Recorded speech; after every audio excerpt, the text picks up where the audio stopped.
Jorge Carrión decía que la historia de México está llena de relatos que perduran más por lo que tienen de valor psicológico que por la autenticidad de sus testimonios. Así, nada importa para la caracterización del estado de ánimo colectivo que sea fiel o no a la verdad histórica lo que se cuenta acerca de sus diversos personajes que han intervenido en las distintas épocas de la historia de nuestra nación. Él también decía lo siguiente y cito: «Solo el tiempo es en México dócil y manso. No tiene hitos y únicamente el día se diferencia de la noche. Sabemos de las estaciones por las hojas de los calendarios, pero no por las de los árboles. Un día sucede a otro manifiestamente igual y aún la noche cae dulcemente como si temiera alterar ese ritmo parsimonioso del tiempo. La independencia proyectada por los criollos se inicia como un movimiento de adhesión a Fernando VII en sus apariencias conscientes. Pero debajo de esas apariencias, en pugna con ellas, está el inflexible designio de la voz de lo mexicano. Sin embargo, a continuación voy a hablarles de las siguientes historias que no son tan conocidas por la población y que ocurrieron durante el periodo de la Guerra de Independencia de México. Y nos enfocaremos en especial en el personaje de Miguel Hidalgo, así como de un sector de la población que hasta el día de hoy pareciera ser que no es reconocida del todo como algo totalmente mexicano. Ustedes van a entender. Sin embargo, espero que este video sea de su agrado y en especial para mi audiencia mexicana, espero que esta noche cenen rico, todos en casitas resguardados, claro está. Y en fin, sin más que agregar, comenzamos.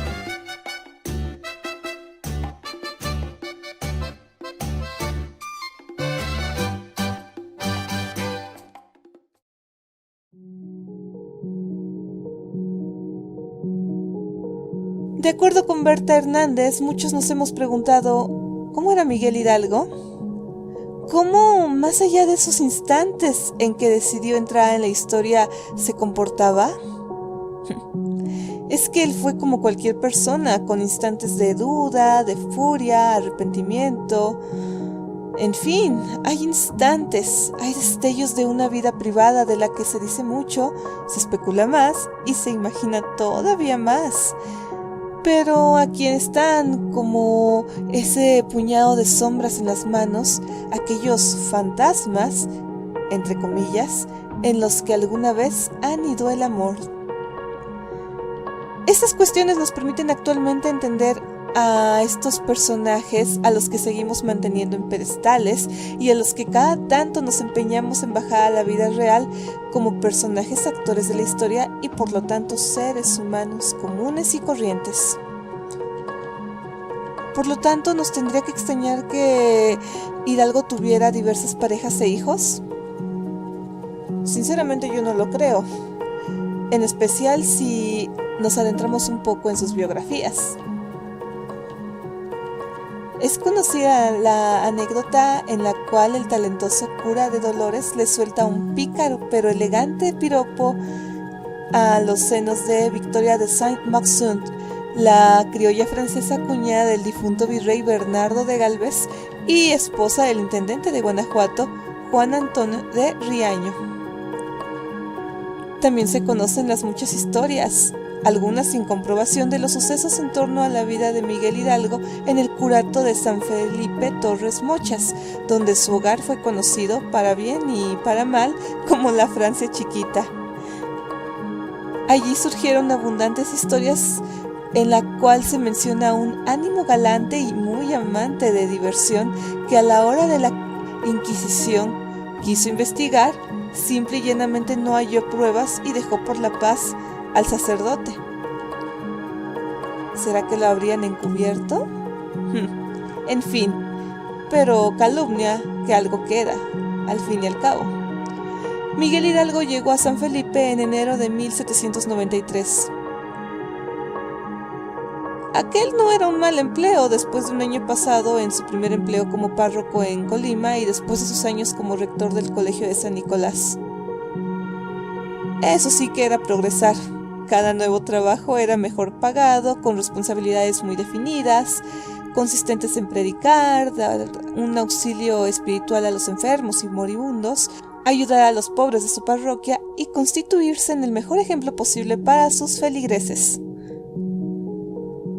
Aunque Hidalgo no oficiaba misa a diario, ya que para eso tenía un equipo de clérigos auxiliares, Hidalgo cumplía con sus obligaciones y aún le quedaba tiempo para dos de sus grandes aficiones, las cuales eran la música y la lectura.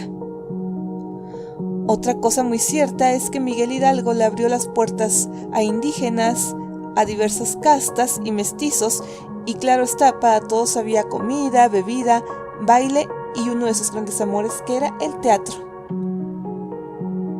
Por eso, por la igualdad de trato a todas las personas que ingresaban a su parroquia, es que se evoca a la Francia donde ya había la revolución y todos eran ciudadanos.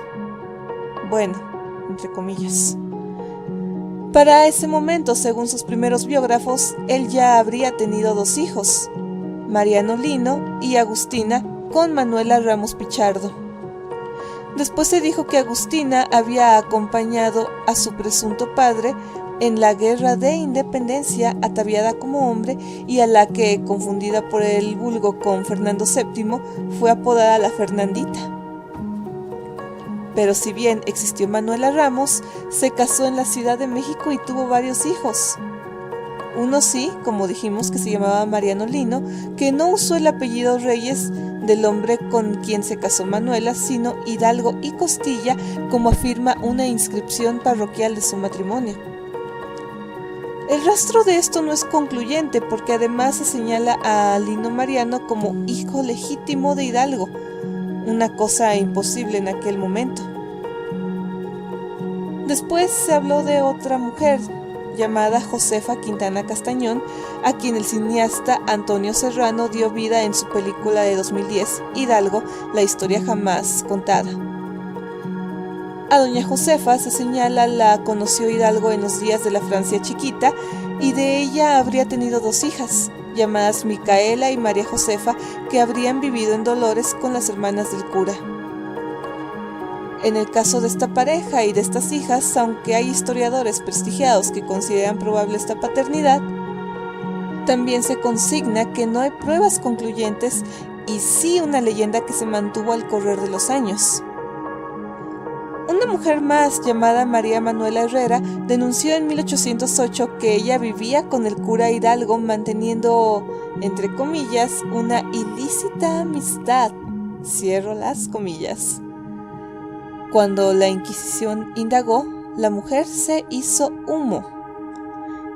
Y todavía más, se habló de otra pareja llamada Viviana Lucero, quien le habría dado un hijo llamado Joaquín, que se demostró habría nacido en 1820, después del fusilamiento de Hidalgo. Escuchen lo extraño de esta historia. Y es que el rastreo documental muestra que este Joaquín Hidalgo sí fue hijo de un señor llamado Miguel Hidalgo. Sin embargo, buscando más documentación se encuentra el nombre completo de esta persona, y era Miguel Hidalgo Espinosa, quien era oriundo de Puebla, pero que tristemente en algún momento del siglo XIX se juzgó conveniente jugar con el equívoco. Ya saben, para manchar la imagen de Miguel Hidalgo y Costilla. Pues a quién se le ocurre que iba a tener Hidalgo un hijo en 1820. Pero bueno, regresando al tema de la supuesta hija de Miguel Hidalgo, conocida como la Fernandita, en diciembre de 1810 se dijo, además de que era la hija de Hidalgo, que era además su amante, pero hay que decirlo, no lo era. De quien sí se hablaba en ese momento que pudiera ser la verdadera identidad, entre comillas, de la Fernandita, que pudiera ser la dichosa amante, era una joven que recibía el nombre de Mariana Gamba, quien era la hija de un hombre que había sido tomado prisionero por los insurgentes. Hidalgo le había prometido a la muchacha liberar a su padre español en cuanto sus huestes dejaran Valladolid. Pero pues no cumplió, ya que aquel caballero, Luis Gamba, había sido asesinado con otros españoles en las afueras de la ciudad. Fue así como Mariana, quien ignoraba que el suceso, se habría unido a la caravana insurgente esperando recuperar a su padre. Y después de aquellos días oscuros y una vez derrotado Hidalgo en el puente de Calderón en enero de 1811, Mariana Gamba continuó con su vida. Es así como, no obstante, la idea de que Miguel Hidalgo tuvo parejas e hijos es sostenida por muchos.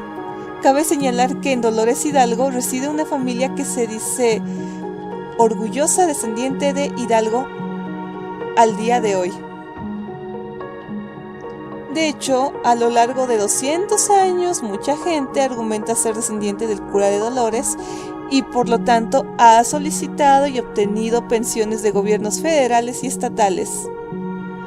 Lo curioso de esta situación es que en su interrogatorio en Chihuahua, Miguel Hidalgo jamás declaró tener mujeres e hijos. ¿Disimuló o fue sincero? Ninguna de estas historias ha resistido la investigación documental. Es así como los amores de Miguel Hidalgo son una bruma que le da sentimientos y humanidad al padre de la patria mexicana.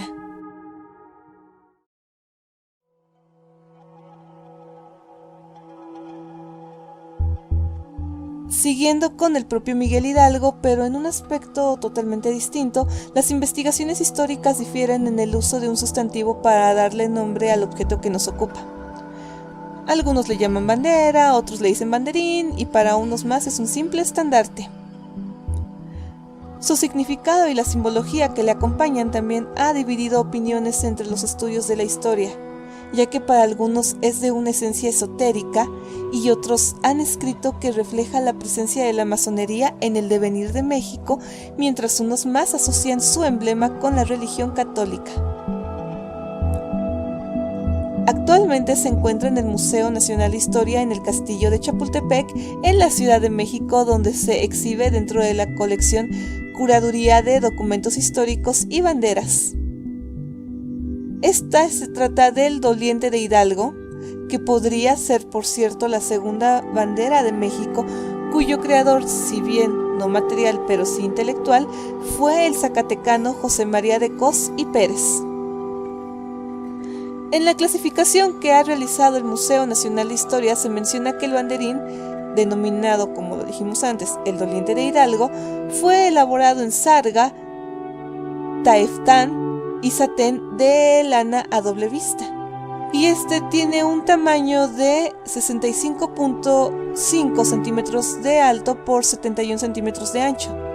Y está inventariado con la serie 10113720. Y en ambos lados presenta composiciones simbólicas muy peculiares. En el anverso, sobre un paño de lana roja, lleva en la parte superior la leyenda El Doliente de Hidalgo y en la inferior una segunda leyenda que dice de a 12, aplicado en sarga de lana negra. Como escudo tiene una cruz negra en cuyo centro se encuentra una calavera y detrás de esta dos canillas en forma de cruz con aplicaciones en sarga de lana blanca. Y finalmente en cada uno de los 4 lados de la cruz aparecen 2 triángulos superpuestos de colores rojo y blanco a manera de una estrella.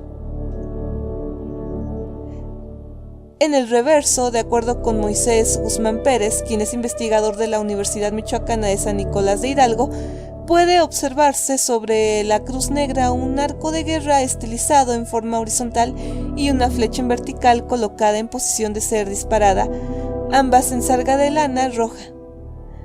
Y en el centro, dentro de una gran esfera, se observa una corona imperial con el anagrama de la Virgen María bordada con hilo blanco, orlada, sostenida con ramas de laurel, y más abajo aparece una inscripción que dice Segunda Batallón. En su portal de internet, el Instituto Nacional de Antropología e Historia menciona que el doliente de Hidalgo significaba la guerra a muerte y sin cuartel que a los tiranos opresores iban a hacerle los dolientes de Hidalgo, es decir, los hijos y amigos del padre de la patria. Hay una versión de la historia de este objeto que lo liga a la masonería, la cual aparece escrita en la Cuestión Religiosa de México de Francisco Reyes Planchet, misma que es citada por México Imperial. Refiere que el primer estandarte de guerra que usó el cura Hidalgo fue un banderín rojo cuartelado con franjas negras en cuyo crucero aparecía un cráneo en medio de 2 canillas con 4 estrellas de 6 puntas masónicas. Ante las críticas de muchos de sus seguidores, fue como Hidalgo dejó este banderín y tomó el estandarte de la Virgen de Guadalupe como bandera de su insurgencia. Y también, por cierto, se menciona que Miguel Hidalgo fue iniciado en la masonería en 1808. Hay otra versión histórica que es incluso respaldada por la Asociación de Cronistas del Estado de Zacatecas, en la que hay otro contexto de creación y de utilización de este estandarte, mismo que fue posterior a la muerte de Miguel Hidalgo y Costilla, ocurrida el 30 de julio de 1811. En el ensayo, En el nombre del Señor, banderas rojinegras en la Guerra de Independencia Novohispana 1811-1814, Moisés Guzmán Pérez señala que luego de ser tomado prisionero por tropas de la Suprema Junta Nacional Norteamericana con sede en Zitácuaro, José María de Cos y Pérez recibió la oportunidad de incorporarse a la lucha de insurgencia. Comandada por Ignacio López Rayón, la Suprema Junta Nacional Norteamericana le dio la encomienda al zacatecano, quien era cura del Burgo de San Cosme, hoy Villa de Cos, de formar una tropa de guerra. Y a esta tropa se le dio el nombre de el Regimiento de la Muerte a fin de identificarla entre noviembre y principios de diciembre de 1811, y por cierto, con ello se vengaría la muerte del primer jefe de la insurrección y se sostendría con el enemigo una guerra sin cuartel. Y fue así como en su investigación Moisés Guzmán refiere que el batallón de la Nueva España venció a los insurgentes y tomó el estandarte de guerra del Regimiento de la Muerte como trofeo y lo entregaron al virrey. Además, el batallón de la Nueva España saqueó y quemó los sitios ocupados por los insurgentes en la villa de Zitácuaro.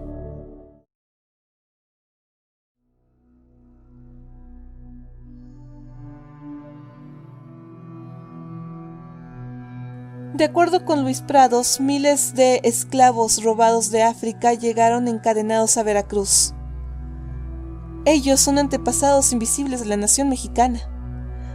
Hay otro México profundo, que no es el México viejo, el del altiplano y el maíz, ni el bronco y violento de tiempos más recientes. Es el de la costa del Caribe, el de la caña y el café, el petróleo y el danzón, y tiene su epicentro en Veracruz, una ciudad cuyo nombre evoca un mar de historias. Encrucijada del comercio global en la época colonial, fue punto de entrada de los conquistadores españoles y puertos de llegada de miles de esclavos robados a África. Ellos llegaban encadenados en las entinas de los barcos negreros para trabajar en los ingenios de azúcar, las haciendas y las minas, y por su condición cautiva ocupaban una posición social inferior a la del indígena y se convirtieron en los antepasados invisibles de la nación mexicana. Pero la historia es terca, la toponimia no miente y los afromexicanos existen. Repartidos en diversas y pequeñas comunidades aisladas en varias regiones del país, sobre todo en el estado de Veracruz y en la Costa Chica de Guerrero, olvidados por la historia oficial y víctimas aún de un racismo inconfesable, su mera presencia actual es una reivindicación de un pasado cultural y social que algunos antropólogos han bautizado como la tercera raíz, junto con la española y la indígena, del México moderno. La historiadora Adriana Naveda Chávez Ita, del Instituto de Investigaciones Histórico-Sociales de la Universidad Veracruzana y especialista en la población afromexicana, explica las verdaderas circunstancias de esta migración forzada y su evolución. Actualmente solo queda el fenotipo porque son más mexicanos que el mole. Por su parte, Gonzalo Aguirre Beltrán, el padre de la antropología mexicana, calculó que llegaron aproximadamente unos 250,000 esclavos, equivalente por cierto al número de españoles asentados en México durante los 3 siglos de dominación colonial, y aunque algunos autores modernos elevan esa cifra hasta casi los 400,000 por el contrabando. La mayoría llegó a finales del siglo XVI y principios del siglo XVII, y fueron tan pocos porque la población indígena era muy numerosa. Sin embargo, dicho investigador añade que en el caso del puerto de Veracruz eran el primer grupo racial por delante de blancos e indios. Muchos vivían extramuros en la ciudad en barrios como el de La Huaca, que aún hoy se conserva con sus casas de madera pintadas de colores y construidas originalmente, según la leyenda, con los tablones recogidos de los naufragios. Los esclavos traídos por los mercaderes de carne humana, principalmente portugueses, ingleses y holandeses, desembarcaban en San Juan de Ulúa, una formidable fortaleza en Veracruz, para las personas que están en el extranjero, les comento, desde donde eran distribuidos a toda Nueva España. En cuanto a los precios de cada persona, se manejaban las siguientes cifras. Un hombre de entre 20 y 50 años valía entre 300 y 400 pesos dependiendo de su oficio. Las mujeres jóvenes un poco menos, los niños entre 100 y 150 pesos, los bebés unos 70 y los enfermos y ancianos 25 a precios de 1,758 según el registro de una hacienda. Pero no solo los compraban los hacendados. Maestros, barberos, boticarios, alcaldes, notarios del Santo Oficio, clérigos, militares, escribanos, viudas y más también poseían esclavos e incluso se entregaban como dote o se donaban a conventos. La independencia y la guerra a partir de 1810, así como la crisis del azúcar de esos años, fueron el último empujón, como dijo el historiador Juan Ortiz Escamilla, para la homogenización de la sociedad. Todas las castas votaron en las elecciones del Ayuntamiento de México en noviembre de 1812 y en 1829 un decreto nacional prohibiría la esclavitud. Un siglo más tarde, con la llegada de la Revolución Mexicana y su exaltación de lo indígena, la existencia del negro y su contribución a la cultura de este país serían borradas de la historia oficial. Aún hoy en día, su color de piel, como la marca de un desarraigo eterno, le convierte a veces en un intruso cruelmente al que se le ha confundido con un centroamericano si camina por las calles de la capital, o al que los agentes de migración de Estados Unidos separan en la frontera de la fila de indocumentados mexicanos por creerle un compatriota.